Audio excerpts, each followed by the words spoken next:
quem fala é o Matheus, fazendo mais um vídeo no canal.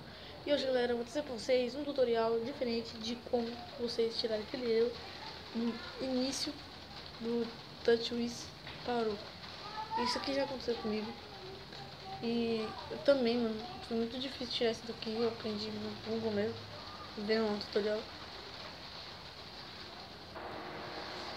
E olha como vocês estão vendo, tá aqui, ó, tá aqui o... Aqui já tá o negócio aqui, ó. Não tava acontecendo nada. Quando eu tava com outro aplicativo lá, o TouchWiz, ele ficava, quando eu entrava assim na tela inicial, ficava escrito TouchWiz parou, e não conseguia entrar em nada. Tinha que ficar clicando, tipo, quando vocês apertam aqui e vai no Google, só entrava no Google só, não entrava em nenhum outro. E eu vou estar usando o aplicativo, vou deixar aí o link na descrição do vídeo. E bora pro vídeo.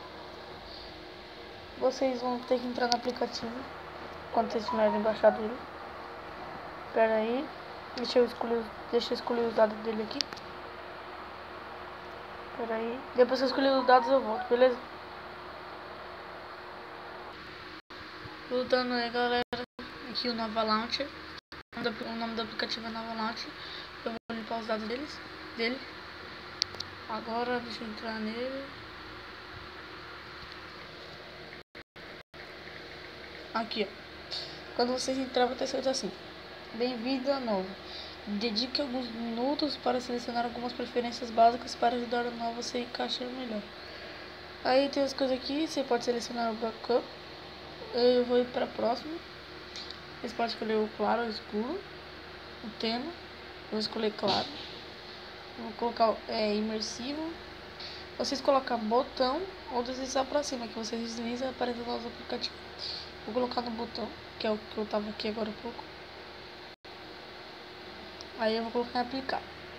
Aí como vocês estão vendo, ficou desse jeito. Bem fácil. Bem, espero que tenham gostado do vídeo. Se gostaram, deixe seu like, comente aí embaixo e deixe seu like e se inscreva. Bem, galera, até o próximo vídeo.